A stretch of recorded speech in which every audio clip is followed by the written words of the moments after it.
Hey guys, I saw you were conversing already. I had some other stuff to take care of, so um yeah. So Toys was first tonight, and then Leto, and then I did see Solid come in because he's heading over to Raging Golden Eagle stream. It's cool. I thank him for dropping in and saying hello at least. Ah, so let's see. There's three of us in here right now. Woody's here. Hey Woody. Now we got four people in here.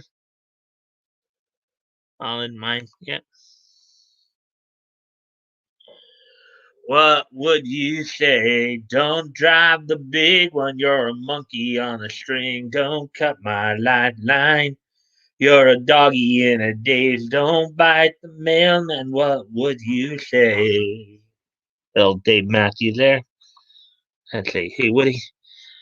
Yeah, so how was your weekend, guys? We got four people in here right now. Give some more people a chance to get in. And yes, I did see you mentioned that Dave said to say hi, and I appreciate that. Kind of wish he'd be here, but I understand what he's doing. So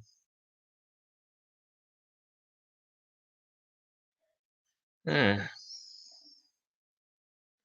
now, of course, we're back down to three. uh,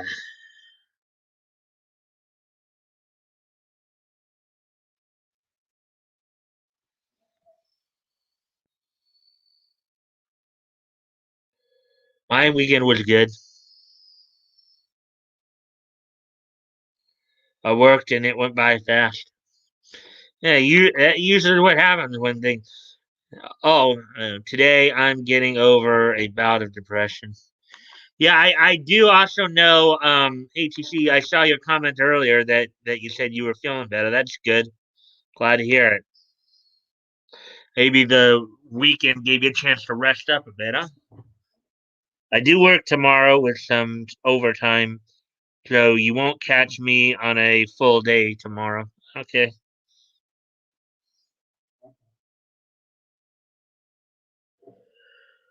Let's see now.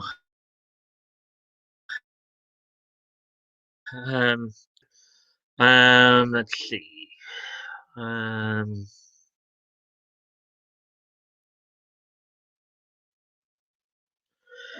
let's see now. We got four people. It's 3 minutes, so we might start the 10-minute mark. Um, let's see now. Hmm.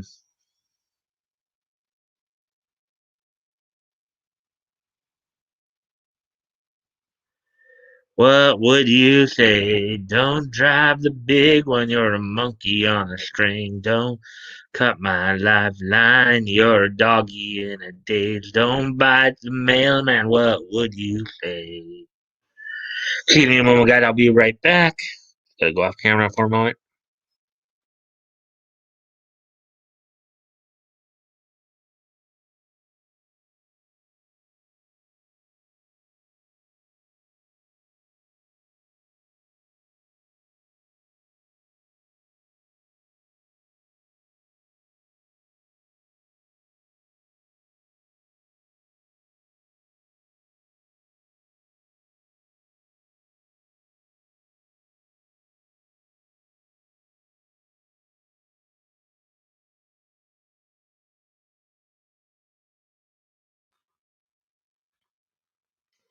Okay, so I guess we went down to three there now.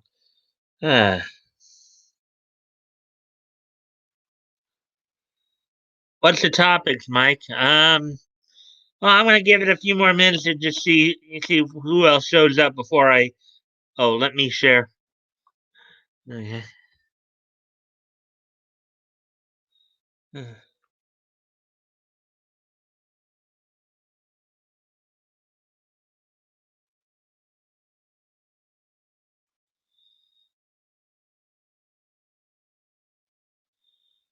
Let's see.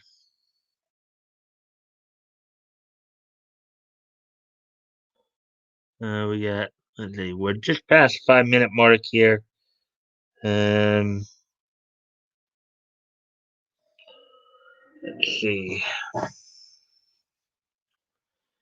Just waiting to see who else might show up. Um, let's see. Well, what I can tell you is that I do have 6 stories tonight. 2 from comics, 2 from anime, and um, 2 from TV. So some interesting stuff. Um, let's see now. We're coming up on 6 minutes here. Ah,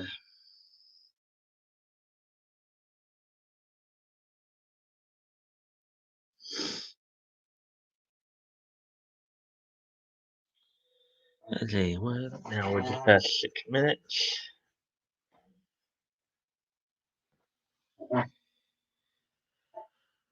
Ah, hmm.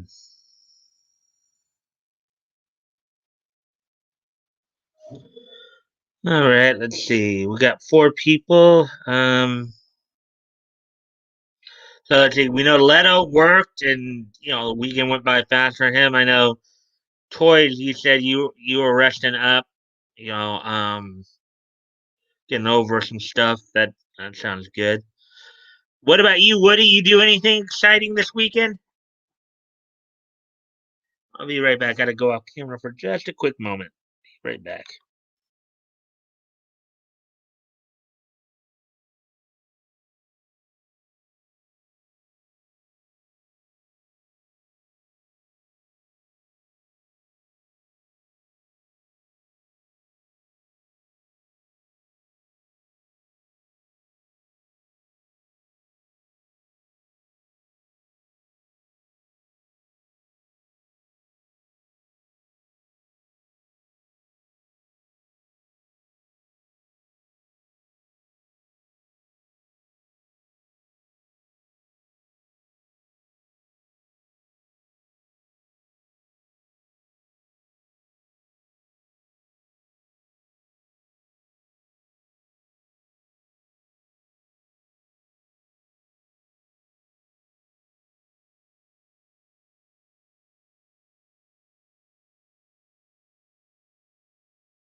All right. Let's see. Yeah. Let's see. There, I shared on mine's. See if we get any bites.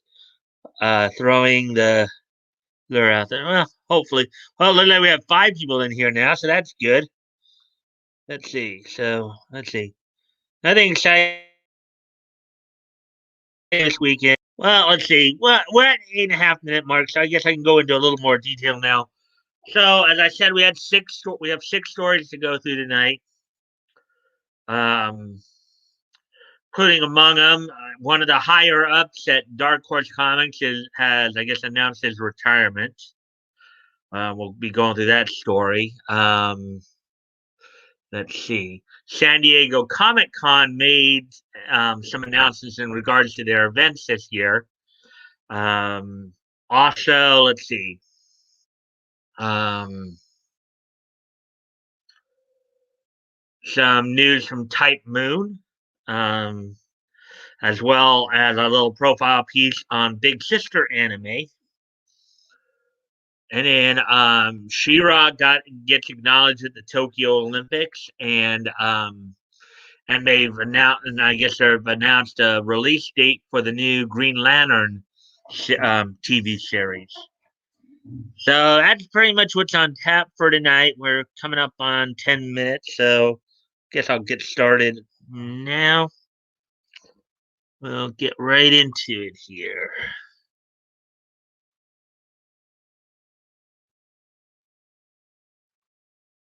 Without any further ado, let's get going here.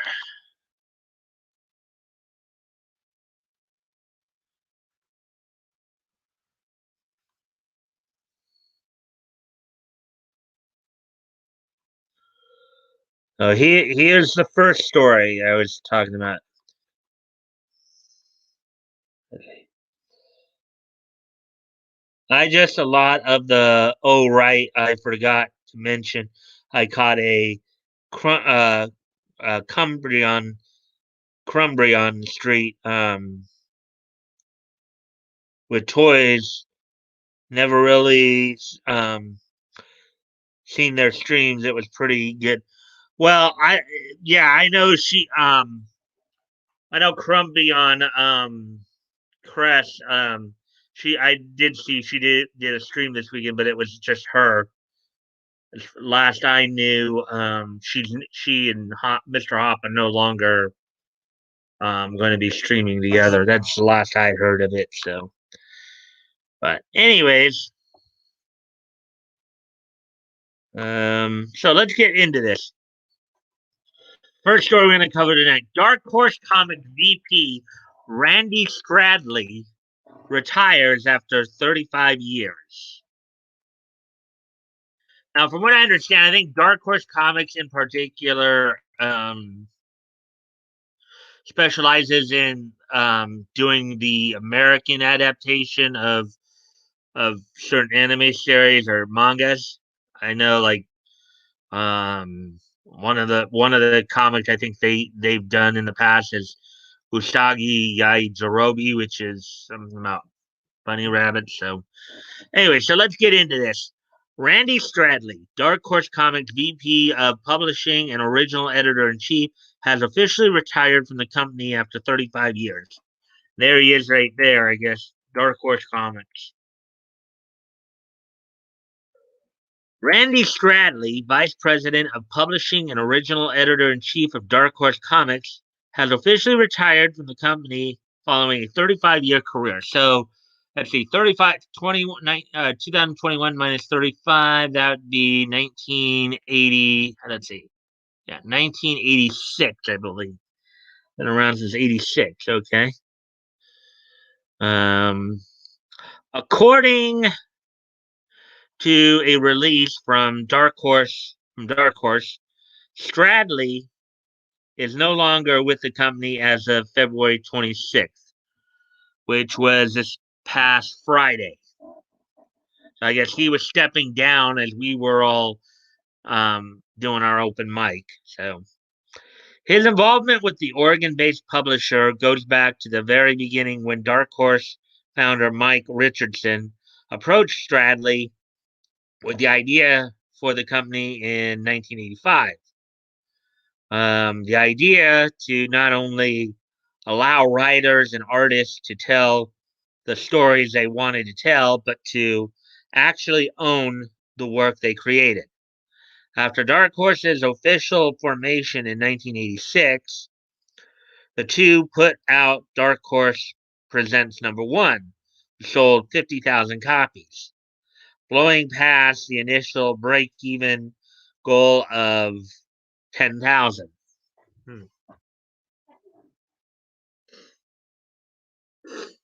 Anyways,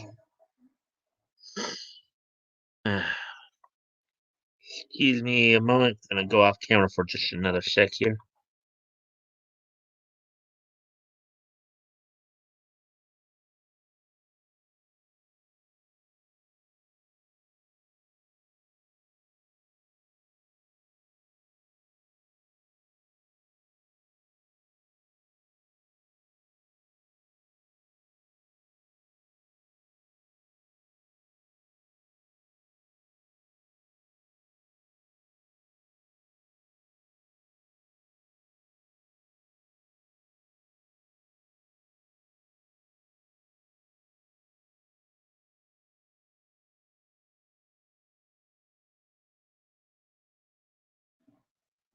Alrighty then, I'm back now.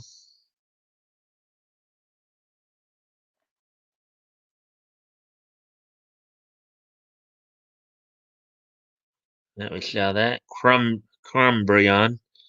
Yeah, not the other word. Yeah. Um, isn't it the bunny rabbit from Ninja Turtle? Um, I'm not completely sure about that, but that is possible.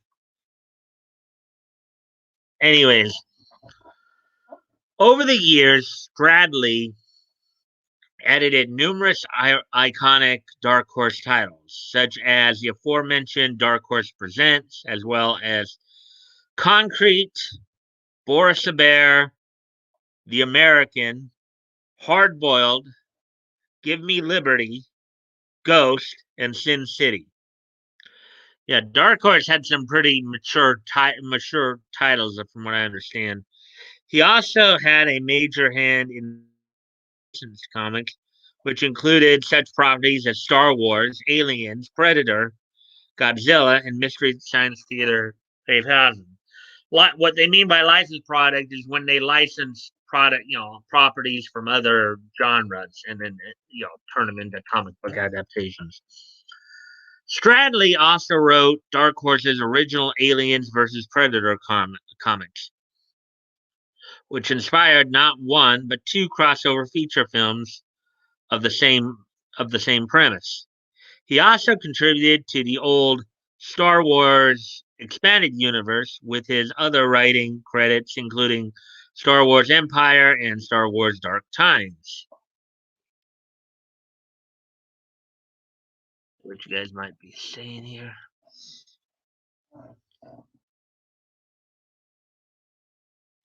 Nothing new there, so we'll continue on.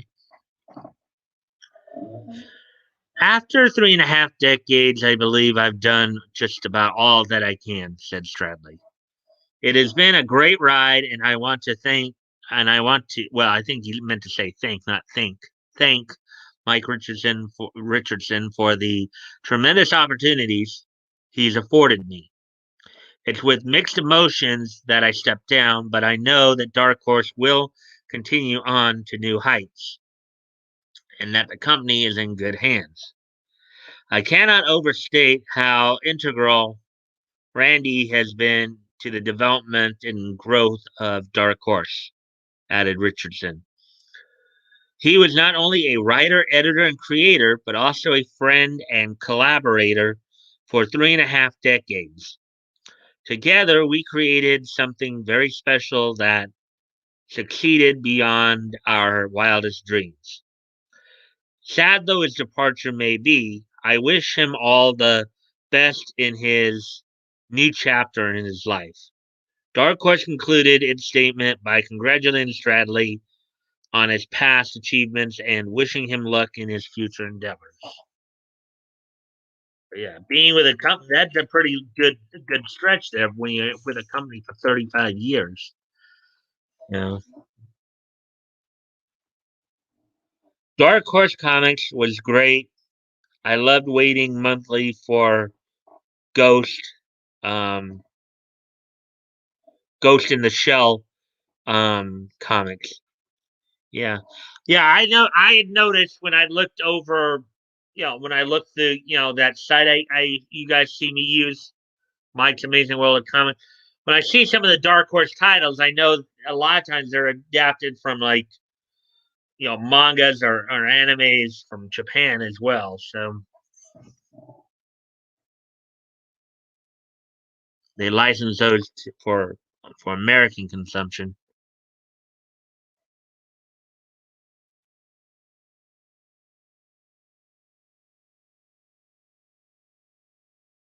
Anyways, that story is done. Let's get ready to go on to the next one. I know that you're there, even though.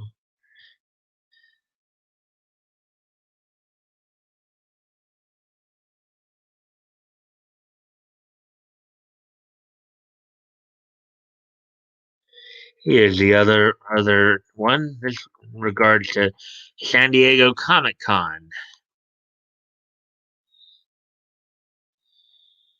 We're up to 5 people now. Yay, 5 people. Bat Goat's here. Hey, Bat Goat. Sorry I'm late. Was watching BattleBots. Huh. It's okay. You're here, so that's cool. On the DVR, so I could have paused it. Yeah, but I know how that is. Sometimes you just don't want to. Sometimes you want to just take in the full money, as it were. But yeah, so we just got. So I just went through the first story already. Batgoat. The I guess now the former VP of Dark Horse Comics, Randy Stradley, had announced his retirement from Dark Horse Comics after 35 years. So that was the first story we went through. He was vice president of publishing. He was their first editor in chief. He had decided it was time to move on, I guess. With that, now let's move on to the next story here about San Diego Comic Con. San Diego Comic Con goes virtual in July, announces in person November event. San Diego Comic Con announced that its in person event for July 2021 has been postponed again, instead, opting for a smaller event at a later date. San Diego Comic Con recently announced that its in person July event has been canceled for the second year in a row and will be virtual instead. In a statement released on Twitter, SDCC announced that despite the vaccine rollout for the coronavirus, COVID 19, July would still be too early to host an in person gathering, especially for an event as large as San Diego Comic Con. For this reason, we have made the challenging decision to postpone Comic Con 2021 as an in person gathering until our 2022 dates. And once again, hold this year's celebration as the free online Comic Con at home. The statement reads, due to limited financial resources, the online event will be reduced to a 3-day virtual event from July 23rd, 25th. Well, of course, that's what happens when you go and hide because of a virus.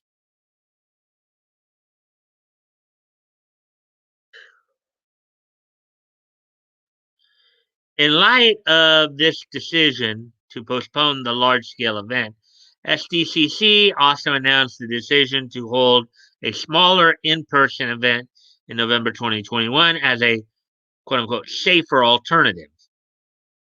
The statement reads, we are happy to announce that San Diego Comic Convention is planning to present a 3-day in-person convention in San Diego in November. Specific details, including attendance capacity, as well as badge and ticket cost, have not yet been confirmed. The announcement also states that anyone whose badge was rolled over to the 2021 event will have those badges automatically transferred to the 2022 event unless a refund is requested. A badge refund request can be submitted on the official Comic Con website. This decision comes a few weeks after the announcement that WonderCon's in person event was canceled as well and would instead take place virtually over the course of 2 days in March. It's real. Oh, and that reminds me too. Happy March, everybody. That reminds me too. Happy March.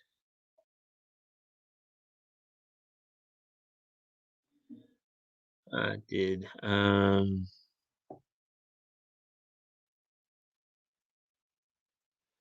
I guess there were some things that may have been said here, so let's take a quick peek. So Leto says the Ghost in the Shell comics was drawn by Masamune Shiro and made for American comic format in color. It was pretty gorgeous, and every page was was fan service in latex. Yeah, I remember the. I again, I've always said that Yu Yu Hakusho is probably my all-time favorite anime, but Ghost in the Shell is up in the like top 10 as well. I love like probably one of my favorite anime episodes of all time is Red Data from Ghost in the Shell. That's the one where the major sits there, takes in a kid for basically the night. Oh, this one was funny. I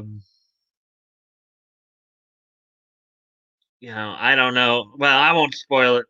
Any of you who've ever seen Red Data, you probably would um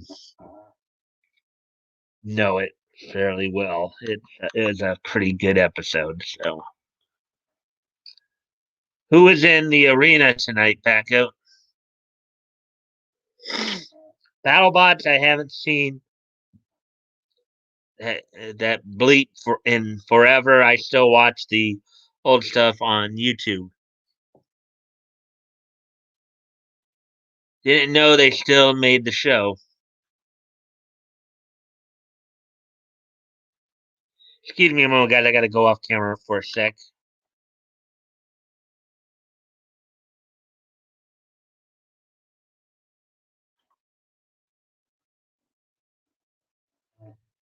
I'm catching up only on episode 4. I think the finals are next week. My kids are watching, so I'm trying to get ahead before they can spoil Laugh Out Loud. New BattleBots is in season 5. I've seen all. I love it. And yes, I remember the old one that premiered on Sci Fi. The new one has been on ABC and now Discovery Plus. Let's see. Hell, I'm much an old geek that I remember Grant Imahara, RIP, getting his butt kicked in the early BattleBots. Let's see. The spin tops are king these days from ATC. Leto, did you tell Mike that Solid called in? I was aware of that.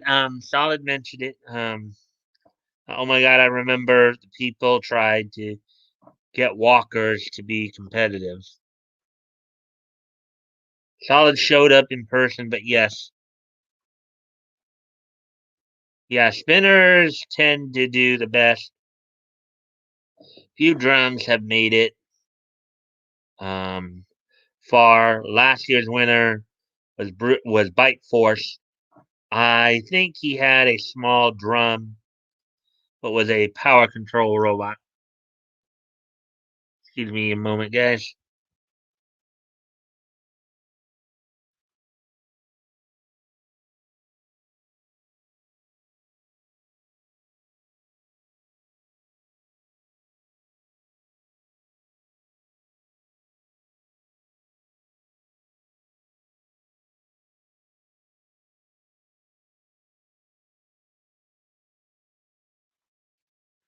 All right, I'm back.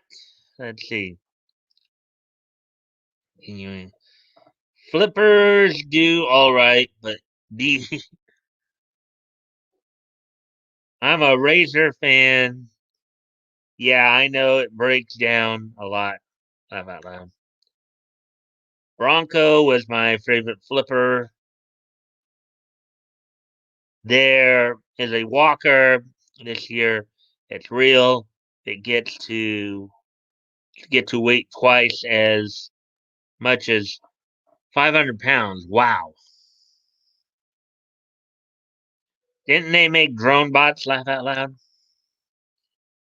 Chomp is the walker, has a mean hammer and turret, and aims the hammer. That pissed me off. Laugh out loud.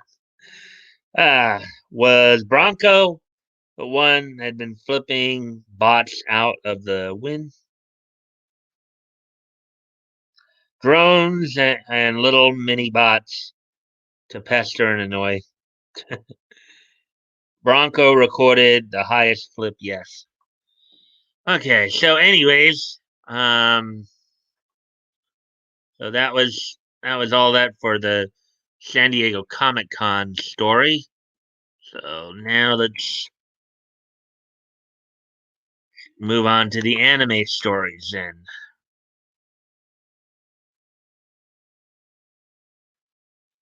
Give me a quick sec. Gotta just go off camera for.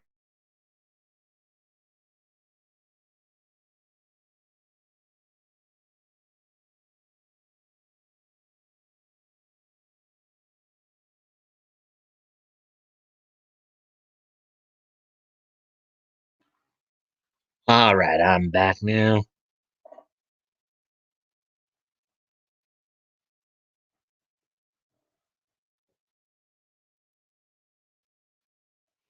That's it. It looks like you guys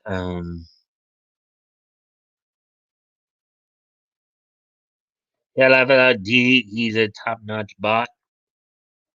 Um, Minibots tried to lodge under wheels and high center enemy robot. Um, Never seen it work. Bronco's the number one flipper. Bronco and Bite Force aren't in this year. Mike, search BattleBots news. Not really my cup of tea, but hey, whatever. Bronco looks cool too. Tombstone is insane, but it kills itself. Lost its first fight this year.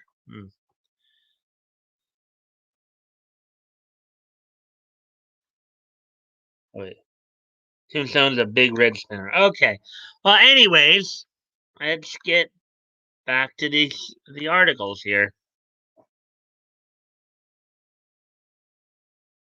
Oh yeah, that's what the other story was, the Type Moon story. Uh, we got 6 people in here now. Yay, 6 people.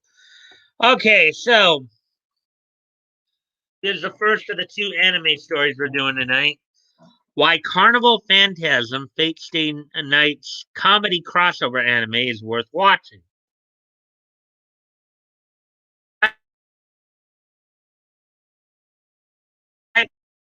Carnival Phantasm is a fantastic for non-Fate Stay Night fans.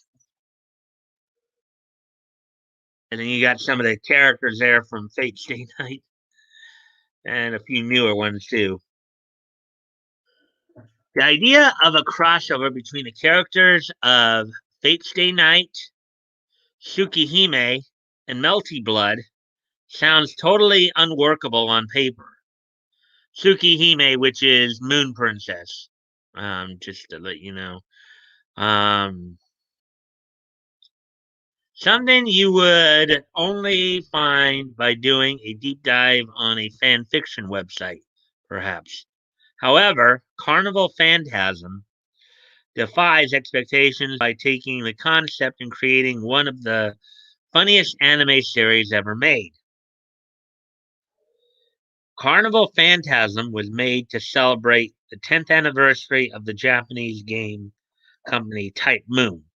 Type Moon is the studio behind legendary cross-media juggernauts like Fate and Melty Blood. The series was based on the gag manga Take Moon. Take Moon was a loving parody of Type Moon's various characters and works and put the company's characters in odd and wacky situations that would never happen in their home franchises. Sounds like a very interesting anime. My guess is there's probably quite a bit of fan service in it too. I don't know if any of you have ever seen any of those series, but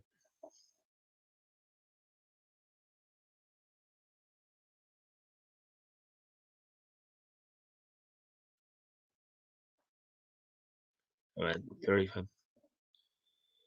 And Lisa Winter is hot. I have a thing for geek girls. Laugh out loud. Was Tombstone the who destroyed its opponent and left shrapnel in the arena wall? You know who I had a huge crush on when I was a kid? Morgan Webb.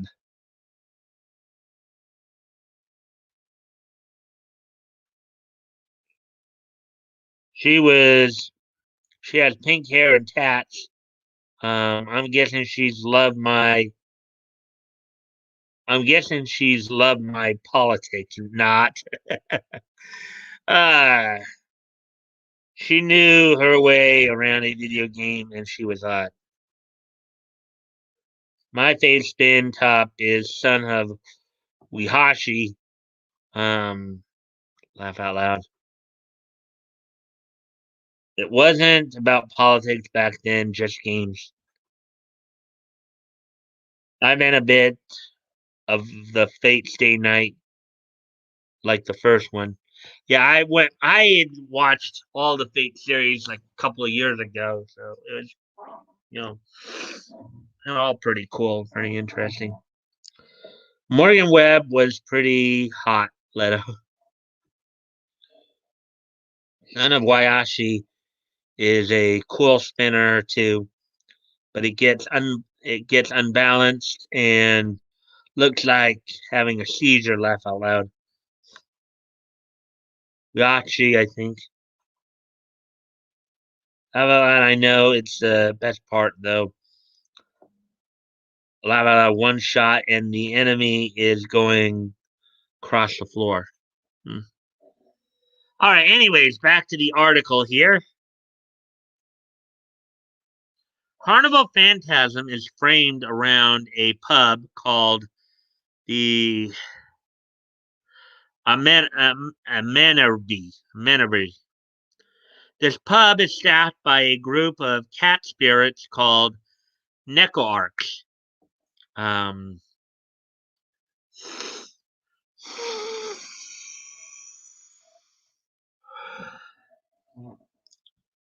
this includes the original Necoarch from the Tsukihime series, who often acts as Type Moon's mascot. This pub can jump between parallel worlds seemingly at random, allowing it to appear anywhere at any time. However, every 10 years, the carnival moment happens. When this occurs, many parallel worlds can intersect and cross together, allowing the occupants of these worlds to meet up and interact in strange and unpredictable ways.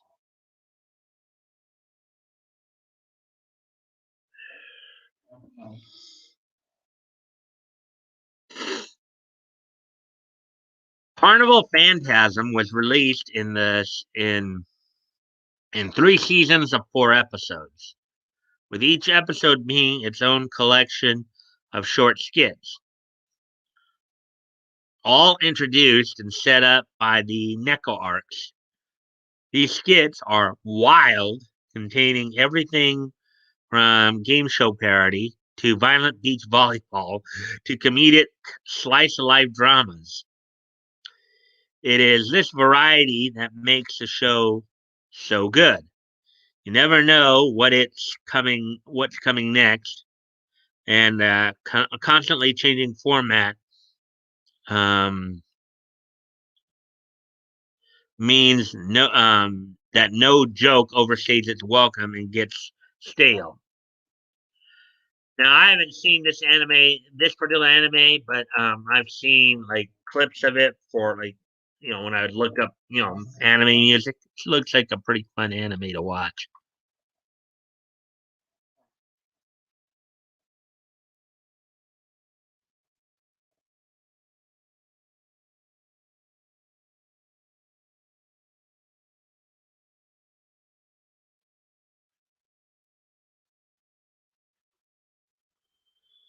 You know.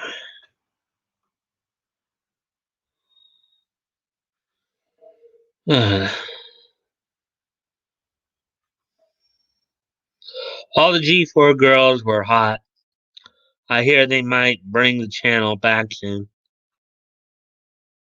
Lisa Winter and the Ladybug bot. Back in the day when she was a kid. She's all grown up now with tats and is a judge.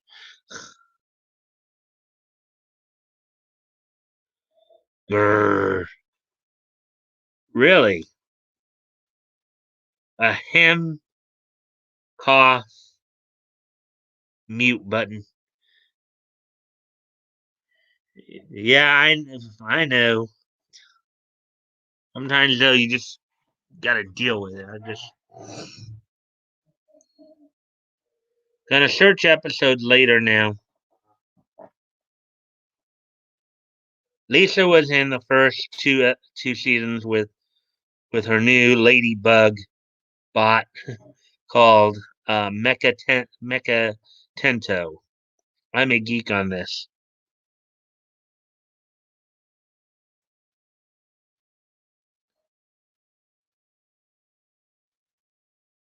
Back had to post a picture of Chun Li in a skirt on Minds. Just teasing, Mike. Laugh out loud. The lady was funny and just a silly or fun bot. The trick is to sniff more because Batcode is asking for it. Laugh out loud. Hmm. Anyways, I'll be right back, guys.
All right, I'm back.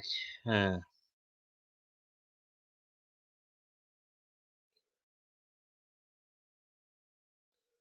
Laugh aloud, you jerk. Sniff, sniff. Anyways, back to the article here. How the show uses its characters is also top notch. While the characters are outside of their usual worlds and situations, they still retain the essence of their Keenan selves, making the jokes all the more satisfying. Longtime fans will love that the show gives you the chance to see some dream interactions that could never occur in the regular Type Moon continuity. But even if you're not a Type Moon fan, you'll find something to love in Carnival Phantasm. Um, the series does a great job at helping newcomers understand the characters, and it has plenty of well-written jokes that work even if you have no idea about the story of each series. In fact, Carnival Phantasm is a fantastic introduction to many of Type Moon's best characters and acts as a functional, if unusual, jumping on point for the content.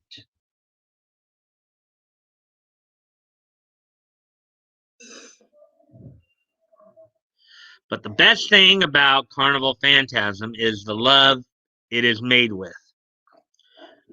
You can tell that everyone involved in the series loves Type Moon and its creations. This love is utterly infectious, and you can't help but be carried away by it. This is shown best by the show's meta comedy. While it does mock the original shows, um, it is very soft and playful.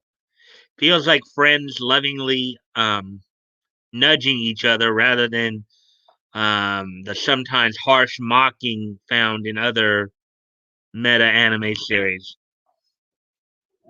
Hmm.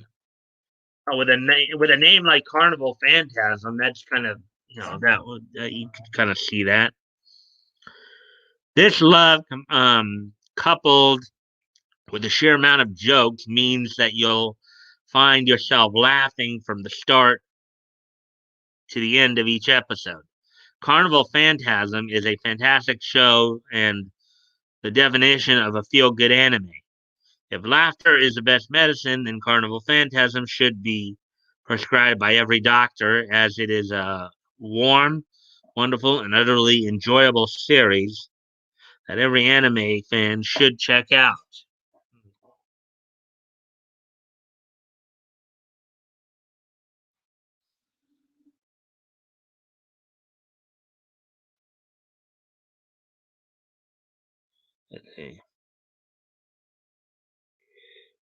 Got him!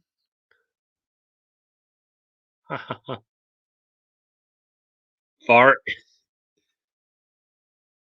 I'm out loud.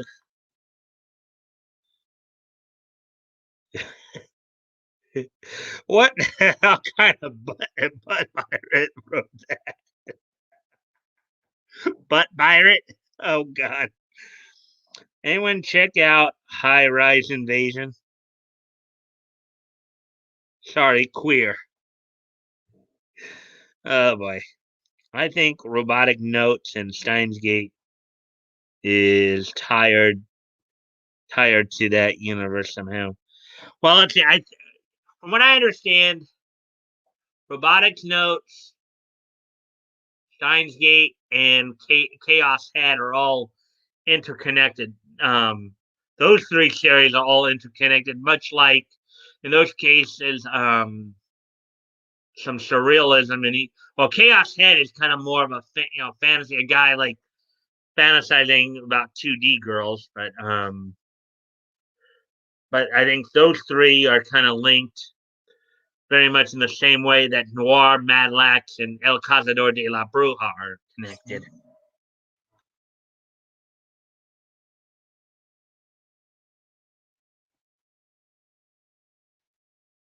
Right. Okay.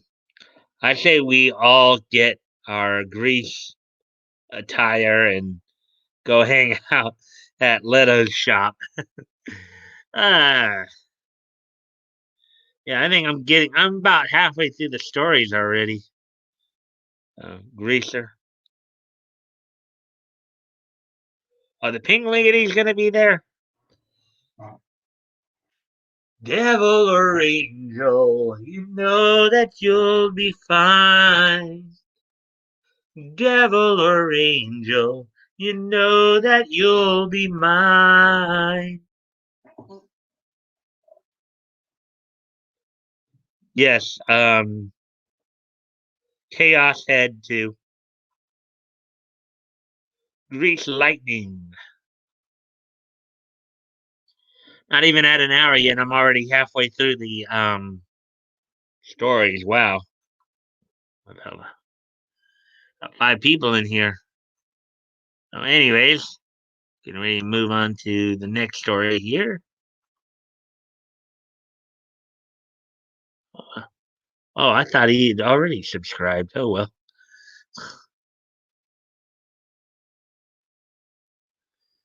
Uh, oh wait, maybe.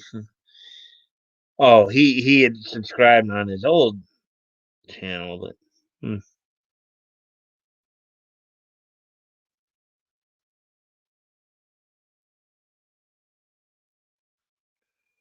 I'm allowed at my shop. I work a adult bookstore.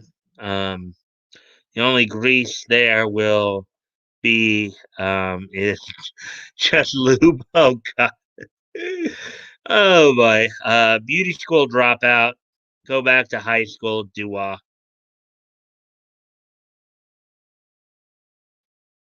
You. Laugh out loud. Ha ha ha. A bat coat. Laugh out loud.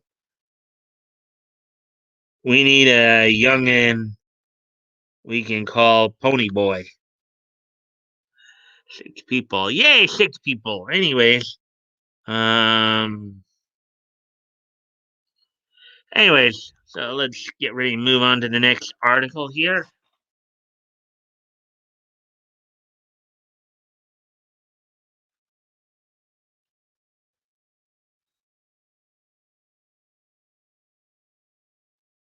Give me a sec while I go off camera for a quick second here.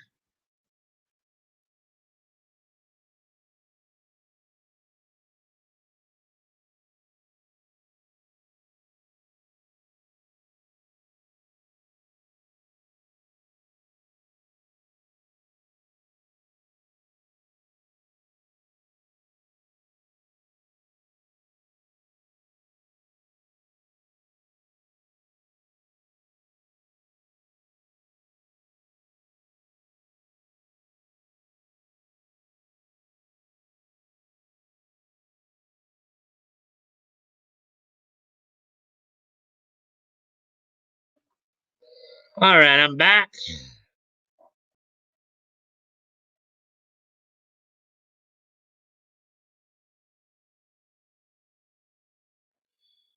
Stay gold, Pony. Stay gold. Bleh.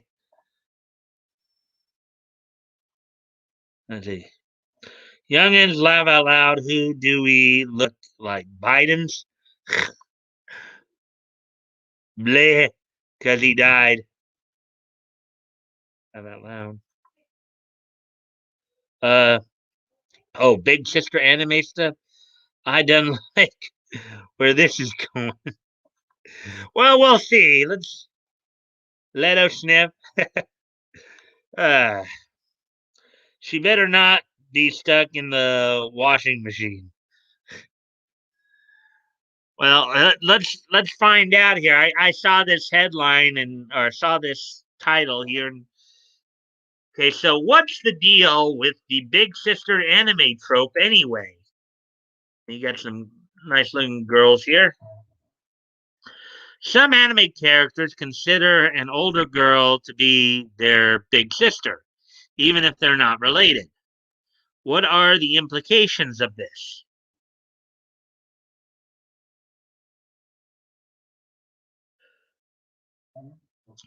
The world of Japanese manga anime is known for a vast array of tropes, conventions, and other archetypes, and the big sister trope is among the most flexible of them all. The concept of an um, one-sama, one-sama um, appears in all genres from shonen to shoujo to yuri, and it can manifest in several different forms. It's kind of the funny thing about how they mentioned the whole thing with Yuri. I don't know if any of you have ever seen. Let's see. I don't know if it was Celebrity Rehab with Dr. Drew or Celebrity Fit Club with Dr. Drew, one of the two. But I think it was Celebrity Rehab with Dr. Drew. It was the season where the late China, aka Joni Lauer, and Bridget Nielsen were on there, and I'm remembering they seem to have that kind of like you know you know Brigitte was sitting there like acting almost like an older sister to Joni, but also there was some mutual flirting going on between the two as well. I don't know if you guys remember that or had ever seen that or not, but that's what I just read just reminded me of. Uh, What's the deal with airplane food? Really, Seinfeld. Um, that stopped being funny 30 years ago. Yes, even if you're being hipster, ironic, idiot, idiot kid writers are garbage.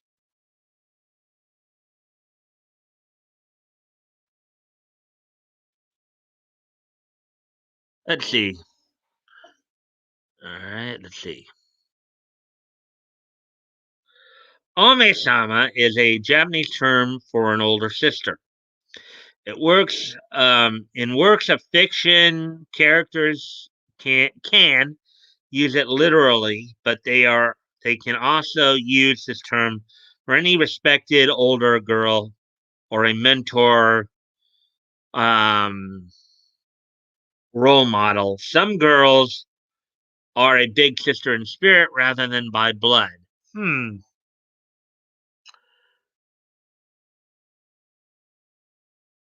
You know, it's kind of funny too. Is I would think that it would work with any, in any relationships with any kind of character. I mean, I know that they're talking about here the big sister character, big sister trope is between girls, but I could also see.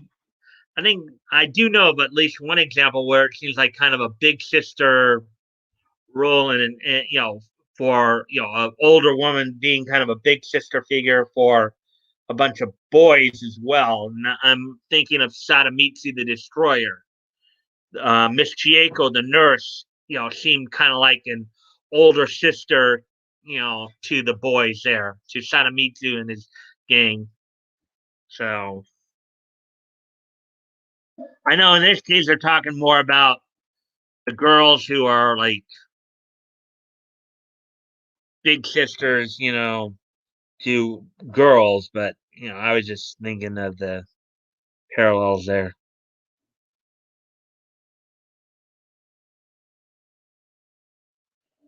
Just my opinion, very aware of my assholeness. You how did you get this Seinfeld fat coat? Uh I missed something. And you guys are having a bit of a lively conversation right now, aren't you? Laugh out loud, Leto needs to refresh. Fat goat must be smoking a Seinfeld strain. Laugh out loud. Let's see. Laugh out loud, then Bat Goat goes. Because the title of the article is "What's the deal with trying to be ironic calling up an 80s stand-up comic hackline?" Oh, I think I understand what Bat Goat's saying. Oh, I got it.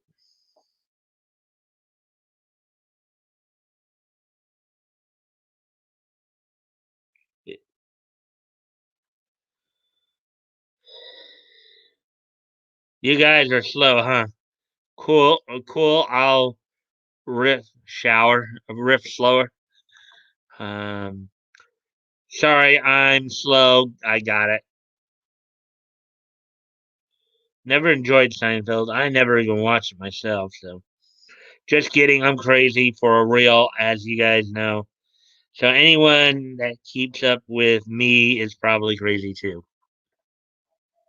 We're kind of groovy. Anyways,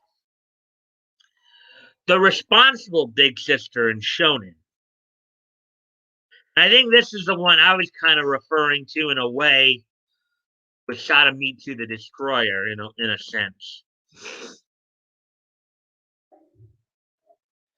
Ome-sama characters in shonen are often protective figures. These characters tend to have a strong sense of responsibility, such as serving as a high school council president, a class president, a sports coach, or other such authority figures. Maybe the school nurse. Um, when used this way, the big sister concept can be used rather loosely to describe any girl who is a reliable leader for the characters around her. In the case of Miss Chieko, she wasn't as much the leader, but she was somebody that the guys looked up to, obviously. My Hero Academia has such a character. Itsuka Kendo of Class 1B. She's Class 1B's rep and a big sister down to the bone. She is a good student and responsible class rep, quick to support and defend her fellow students, while also handling any troublemakers. In fact, a few characters have mentally noted that Itsuka is the ideal big sister for Class 1B, similar to how Tenya Ida is sort of big brother to Class 1A, even though he's actually a younger brother. In Maid Sama, Misaki Ayuzawa is an even sterner, more tsundere version of Itsuka, though she also means well. Um, just give me a sec. I gotta go off camera here for a quick sec.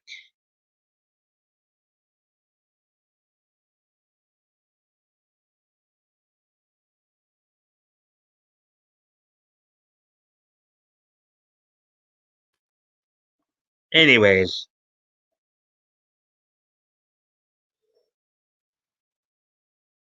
she cute. Uh, no wonder I fit in here. Laugh out loud. Leto pulling down more 2D girl panties. Oh boy. Looked up to or just looked at. Leto runs around talking to dudes in there. Oh, sheesh, oh, sheesh. Okay. Laugh out loud. Ugh. That tried to steal his pants. Whoa. He came to me. Oh boy. Uh Leto ain't denying it back. Oh boy. That was a weird part of in the game. Laugh out loud. It's funny though. Anyways, on to this more of the story here. Meanwhile, Mikasa Ackerman is a fine big sister figure in Attack on Titan. Though she fills this role rather informally, she is Aaron's childhood friend, a tough and no nonsense girl who, and this is what I was talking about too. Sometimes they act as a big sister for male characters as well. So let's see, no nonsense girl who normally lets insults and harassment roll off her back until Aaron is the victim. Mikasa is quick to leap to Aaron's defense, both in childhood and as a scout. She is more than willing to admonish Aaron for his reckless mistakes and look after his emotional needs. Sasha Braz also looked up to Mikasa as a big sister figure, even though they were the same age. And there's times when two characters are the same age, one can be more mature than the other. So, a literal big sister in shonen anime is Mira Jane Strauss from Fairy Tail, who ranks among the most powerful members of the Fairy Tail Guild. I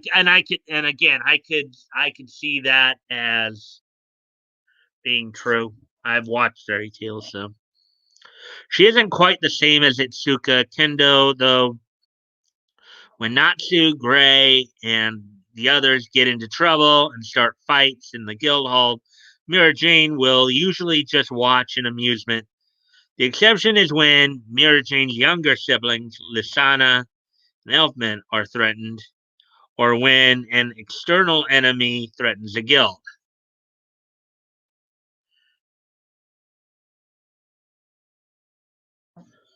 When this happens, Mira Jane takes it upon herself to defeat the villains at any cost, and she'll gladly lay down her life for her brother and sister. Mira Jane's big sister role is shared with Urza Scarlet, who acts like a stern eldest sibling when Natsu and Gray start yet another scuffle. Both boys have learned to respect Urza and not get on her bad side. And even Lucy Hartfilia, who's no troublemaker, like Urza's little sister in spirit, is like Urza's little sister. Yeah, that group right there is very interesting to watch. If any of you have ever watched Fairy Tale before, Urza, Gray, Natsu, and Lucy, they're a pretty interesting bunch in their own right. Uh,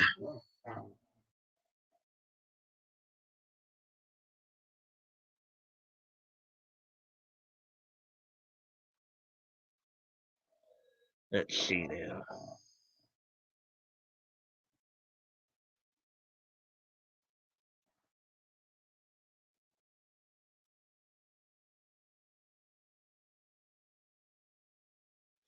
Funny though. Let's see. What's funny though? Underwear Dude was in Leto's Yakuza game today. Oh, okay. Okay. It was laugh out loud. Miso soup. Laugh out loud. Laugh out loud. Oh wow, we got 7 people here tonight. Yay, 7 people. Welcome to the stream, to some of you new people. And of course, as always, guys, I do like all the shares, all the likes and shares. That does help. Helps get more people in here to where we can enjoy the content. And I do appreciate. We were both wrong. I can't watch Fairy Tale because it felt like it was just ripping off One Piece, and I hate One Piece. Laugh out loud. Well, actually, as I understand it, Fairy Tale, the other anime Fairy Tale has a connection with is actually Rave Master. I think Rave Master and Fairy Tale were both written by the same guy. I think the guy's name is Mashima. Um, they had that little white creature with the carrot-looking nose in it. I think Lucy calls the character Pooh. But anyways,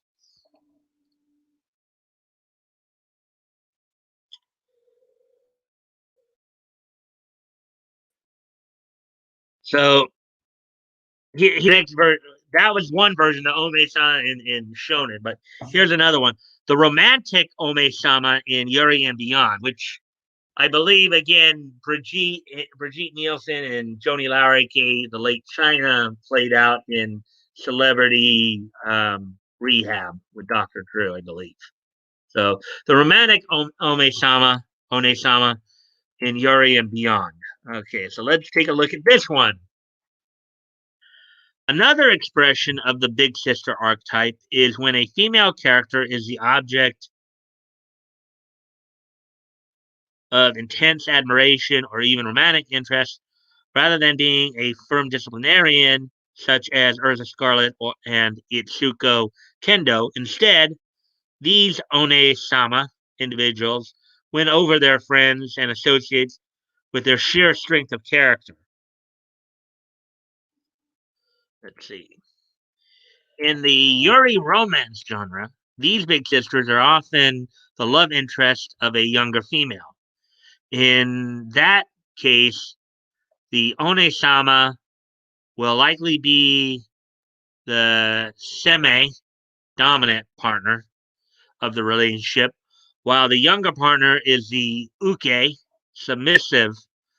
An example of this is the Yuri series Bloom Into You, where the student council president, Toko Nanami, captures the heart and earns the admiration of first year Yu Koito.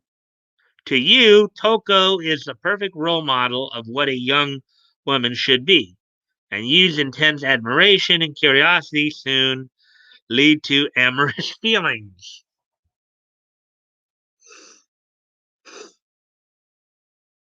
And I think I've been, with one of the animes I've been watching, I think I'm starting to see kind of another another variation of this version here, with Kami-sama, girl meets girl.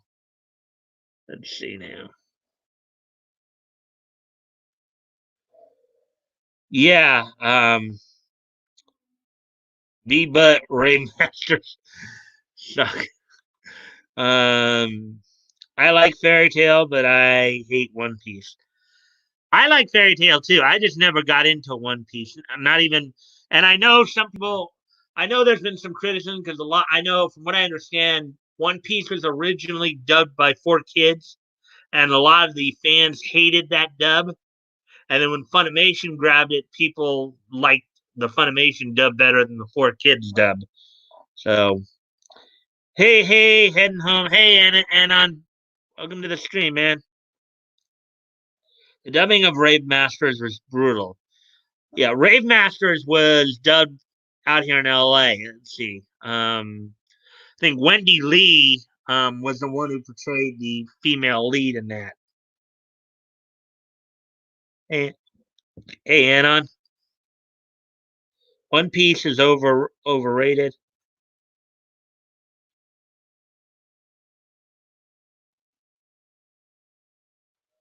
Drive safe, buddy. Hey, Anon. Anon, I'm ripping bloop bloop.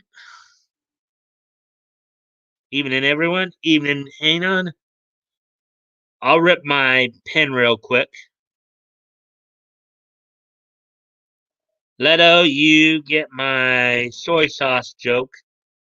That dude was freaking out over a crossword and then yelled at her, and then was like, tee hee, let's marry. She's gonna end up rolled in carpet at the bottom of a lake. Ooh. I thought the same. Fat Goat, she admitted to him she knew what it said though. Hmm. Anyways, finishing up this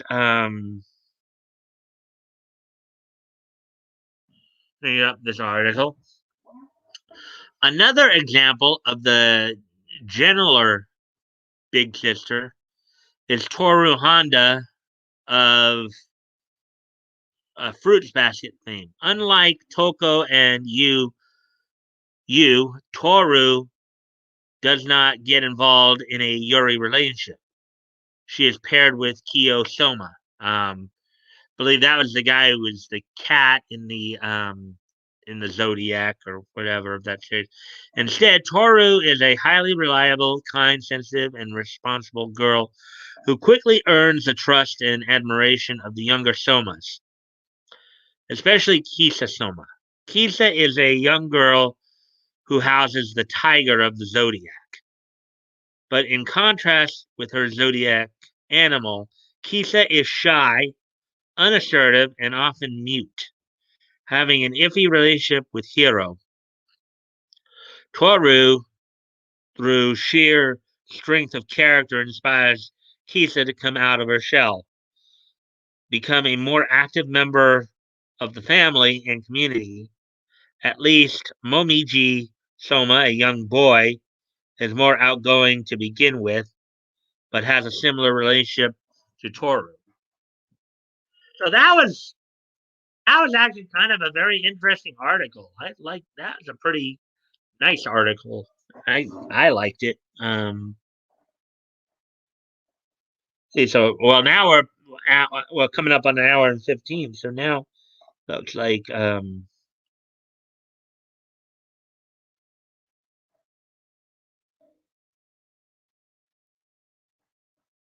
all he needed was just a TV remote in his hand. Laugh out loud. Let's see. Oh snap! Nice one. Don't forget, she was giving a Maji handy under the table. Okay. Okay. Anyways, could say he was very controlling. Laugh out loud. I'll forget about that. Ha ha ha! You reminded me to see if they walked without holding hands. In depth, good article. Yeah, yeah, it was a nice article. I mean, I think we all wouldn't mind having those kind of characters in our those kind of people in our lives. They didn't, Leto. You gotta see it live. Laugh out loud. Just give me a moment, guys, while I go off camera here.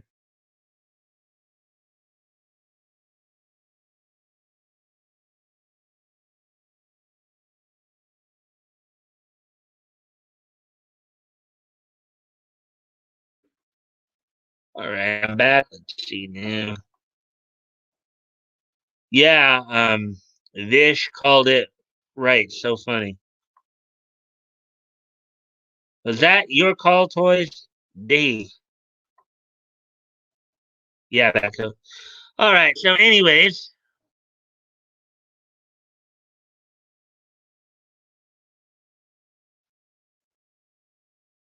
good eye.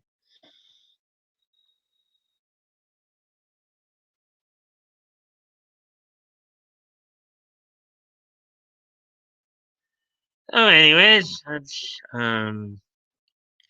get ready to move on to the next set of stories here.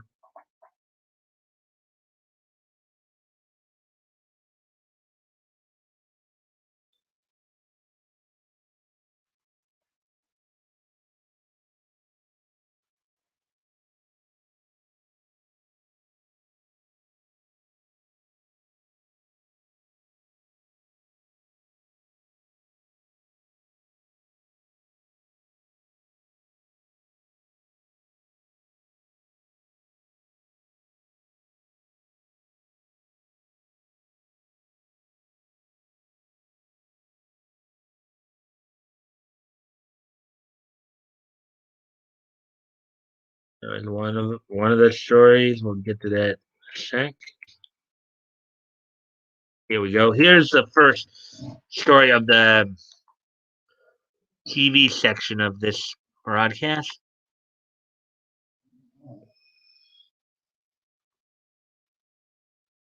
Wait, what I did in the Navy is no one's business. Uh, wait, hold on. I guess there were a few things that were saying. Okay, let's see. Let's see where we're at here.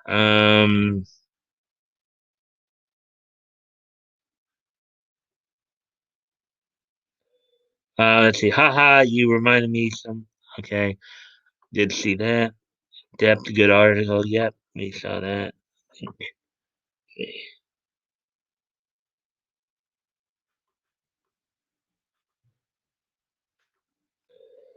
I thought Mike was going to say we all like a penny under the table. Oh boy. Oh boy. Well, what I did in the Navy is no one's business. Okay. Gotta get Dish on these streams. He's great. Vish, he's one of your regulars on your stream, isn't he, Leto? Vish is fun. But his time zone's all whack since he's Indian.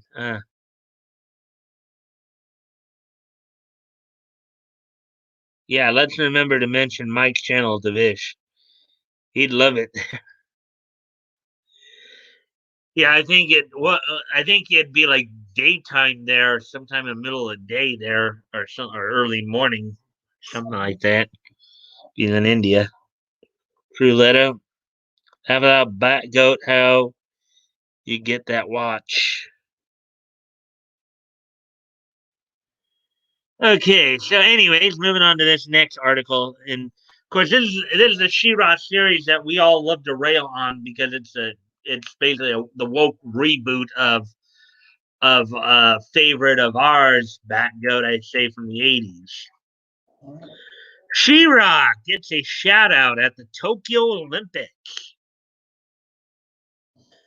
American gymnast Lori Hernandez gave a shout out to the fictional superheroine She-Ra while competing at the 2021 Winter and Elite Team Cup.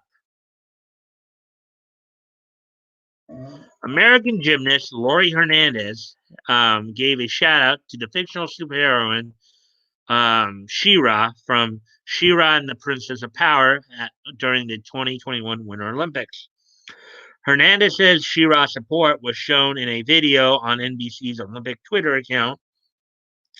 The clip showed a masked up Hernandez taking a seat at the Winter and Elite Team Cup, the 2021 Winter and Elite Team Cup. After sitting down, Hernandez raised her fist and said, "For the honor of Grayskull."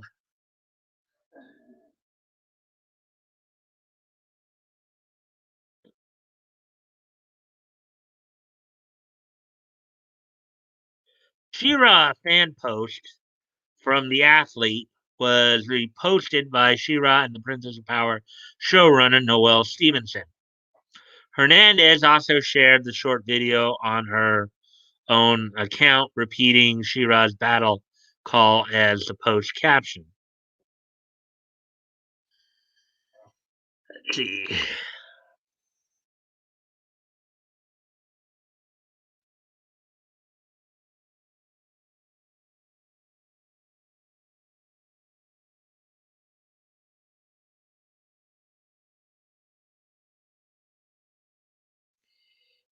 Remind me to tell Knights of the Round Table story about real Marines to whoever wins next lull segment.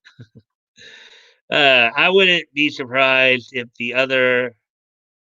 they don't get a gold medal now. About that. Geeky Sparkles hates new She-Ra. I love.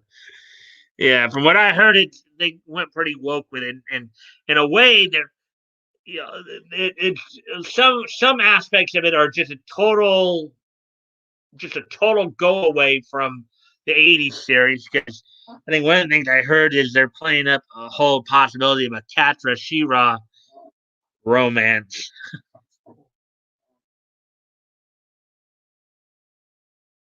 Knights of the Round Table.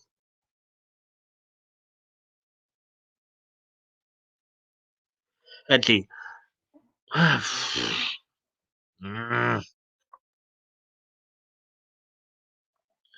about that. Hernandez first revealed she's a fan of She-Ra back in August 2020, when she tweeted about watching the She-Ra and the Princess of Power animated series. At the time, Hernandez wrote in a series of posts, "She-Ra is so good. Time to add this to my list of emotional support shows." Okay, season 1, episode 7 hits a little too close to home. The end of season 4, oh my god.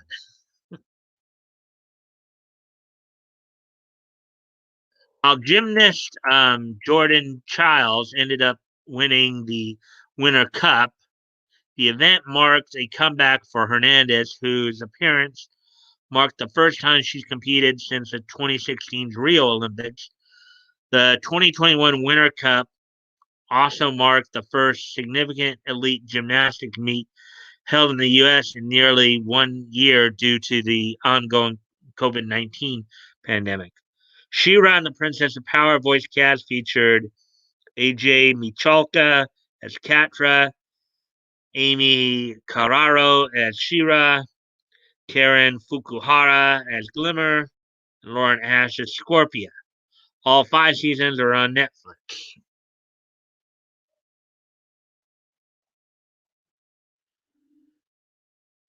So there we go. Let's see now.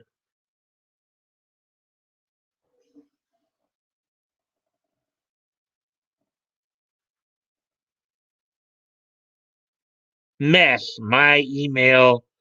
I keep forgetting toys. I'm out loud. Great story, Leto. I heard it in FMSS school um, when they taught me how to be a doc in '04. Marine Call Corpsman doc. Oh, excuse me, guys. I'll be right back. Gotta go.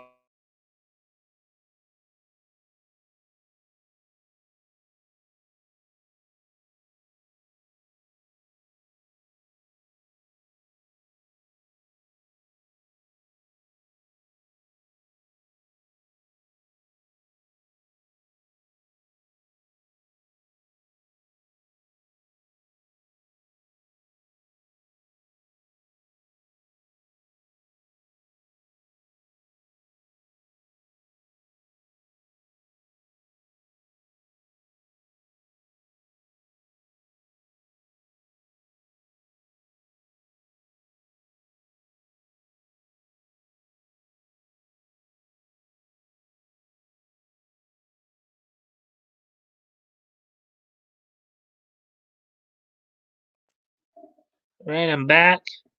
I know we have one more story. Go. Let me.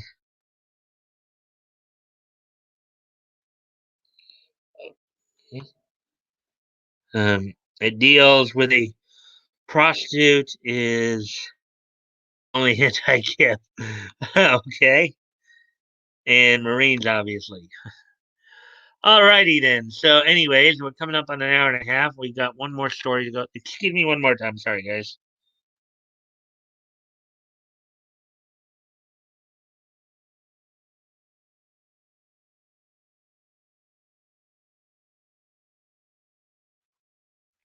All right, I'm back. Let's see.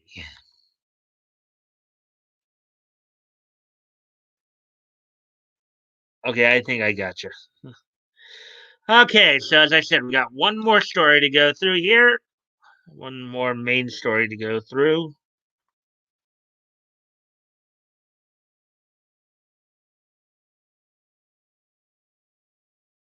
And here it is.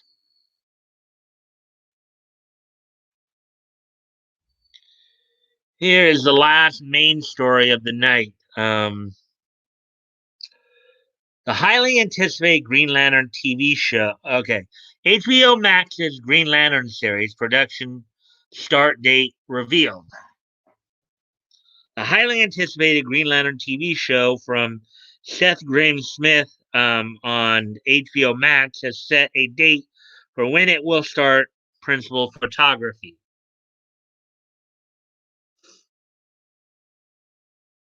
The Green Lantern TV show on HBO Max has set a date when it will kick off principal photography. According to production list, Green Lantern will begin filming on April 12th, 2021 in Los Angeles. This aligns with prior reports that included the program was aiming for a spring 2021 start date in California.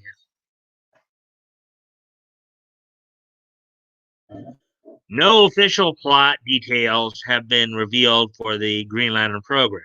However, some aspects of the show have been revealed, such as the fact that Seth Grahame-Smith will serve as showrunner. Former HBO Max content chief Kevin Riley also promised the program will feature polished visuals. These will be next step up in production value, really said about HBO Max shows like Green Lantern. You can expect the highest level of cinematic production values on those shows, and that's the same for the projects we've announced with JJ, in parentheses Abrams. Okay, so this article is a pretty quick one here. Meanwhile, reports have revealed that Green Lantern will feature a slew of Green Lantern Corps members in lead roles, including Alan Scott, Guy Gardner, Simon Baz, Jessica Cruz, as well as newly created character named Bree Jarta. Executive produced by Jeff Jones and written by Seth Green Smith and Mark Guggenheim. HBO Max's Green Lantern series has yet to receive a premiere date. Oh, there you go. So that's all the main news stories tonight. I think we're pretty much done with that. You guys have been having a lively conversation tonight here.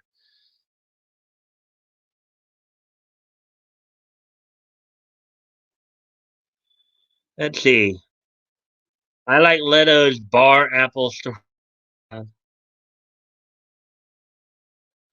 I wonder if they'll have to pay Uncle EBS for Green Lantern stuff. Well, maybe not, because well, remember, he may Ethan may have done work on Green Lantern, but I don't think he was the original. I think it was Gardner Fox who actually was the originator of the character. I looked it up to see if it originated in the Reader's Digest. I don't think it did. Laugh out loud. I didn't hear that one. Just coworkers in dog masks and leather and chains. I got dizzy for a while. Okay. What back good? Have you visited a dungeon? Maybe.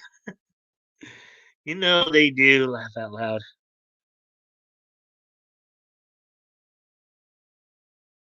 It's funny though. Hell yeah, I was. I like it too. Toys. Laugh out loud. Called the aristocrats. Um, anyone know that? I'm getting out of my system because I know I won't be here tomorrow. He made the Lantern Homeworld or something like that. It's been a while. No, Mike, that was at Leto's work. Don't think I'm familiar with that one.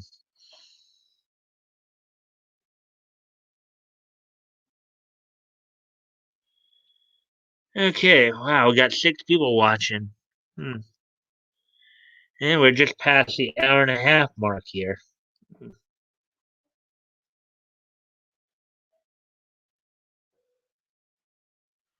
Hmm.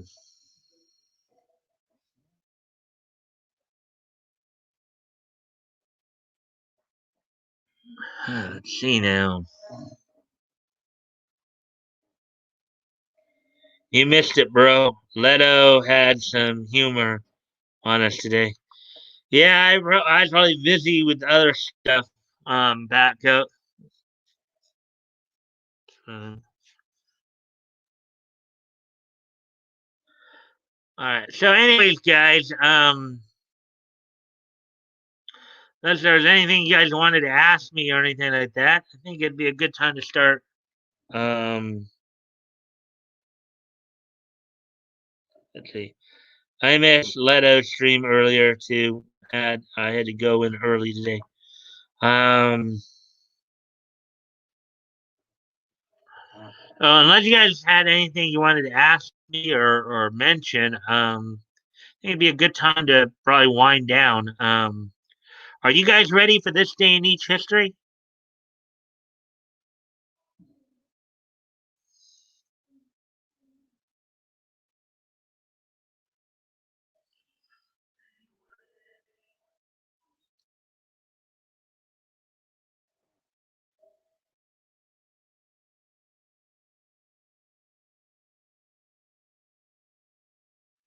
Let's see.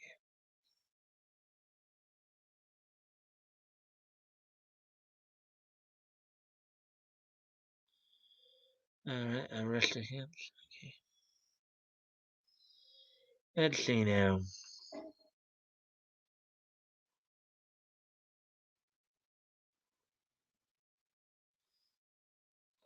Turkey or chicken sandwich? Chicken sandwich myself. Oh, any of you guys watching Nick's stream today? Nietzsche it up. History! I'm ready, Mike. See, this day in Nietzsche history, heck yes. Yay, history! I'll be there, Letta. Let's see. Nietzsche King. Hey, Woody. And then cool, same Anon. And then hey, Batgoat, I've been listening. All right. So, anyways, and Letta, I'm invested in the weirdo drama with Nick and his nuanced troll of a troll. Um, Turkey and Swiss, cold, sourdough, best foods, mayo, lettuce, perfection.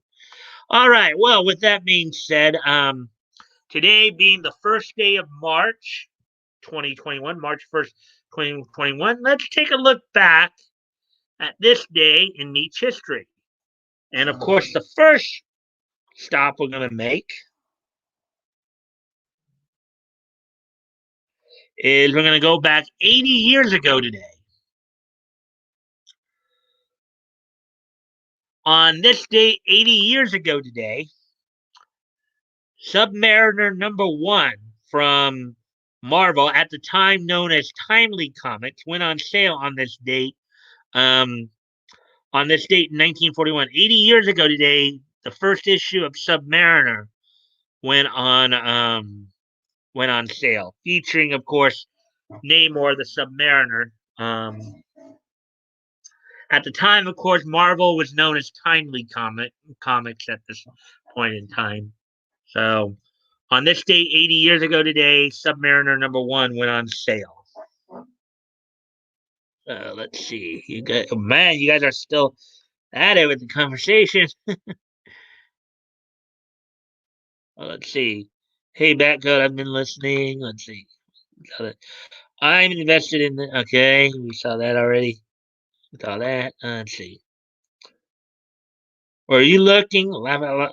Laugh out loud. My bad. 1941. Yeah, 80 years ago. I know sometimes I think it's hard for people to believe that some of the characters we oftentimes think were created in the 60s, but no, they had created them in the 40s, actually. Nick's trolls are pretty entertaining. Patrick from South Dakota, he gonna get mess stomped soon, boy. KF gonna say, "Here, kitty, kitty." Uh, I'm thinking steak mashed with beans and garlic toast, smothered in gravy. He'll be playing some phone messages tonight. Also, today in each history, it's Chun Li's birthday. Well, happy birthday, Chun Li! Ooh, I'll be there then. Okay, so anyways, moving on to the next piece in each history. We go to 1981 is our next stop, which is 40 years ago today, 40 years from previous thing, and 40 years ago today. On this date, 40 years ago today, Golden Warrior Gold Light Tan would premiere on Tokyo 12 TV. It was produced by Tatsunoko Productions, which, of course, I believe also did the original Superbook series on. I don't know. Many of you here in the States would know it from from either the Christian Broadcasting Network or the Trinity Broadcasting Network, if you've ever seen it. But on this date, 40 years ago today, let's see, Golden Warrior Gold Light Tan, which was a mecha anime with a golden robot here, was released by Tatsunoko Productions. Um,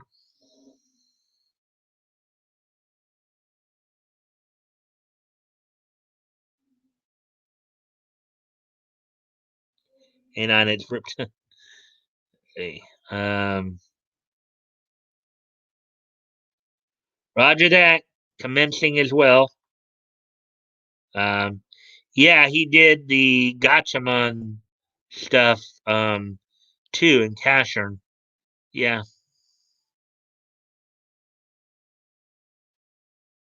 So that's that.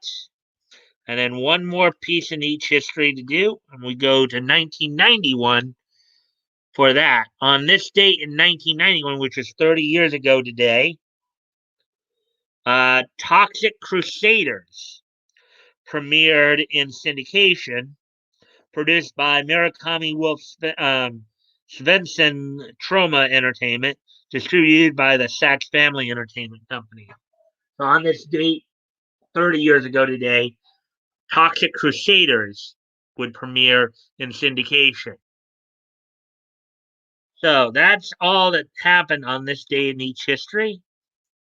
I thank you guys again for being here tonight.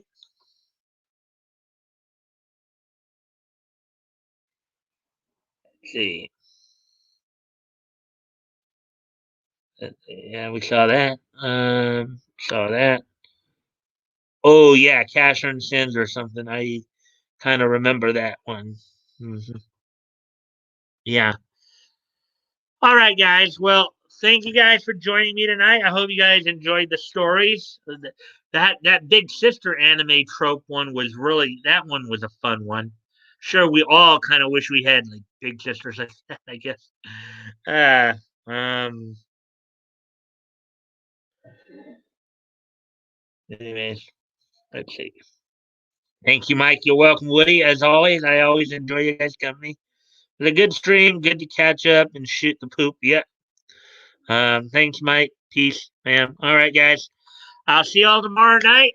And don't forget, of course, this Friday we get back to the comics historic retrospect. Back Goat is my co-host. We're going to be looking at February 1937. So be ready for that. Anyways, I will see y'all tomorrow. Bye.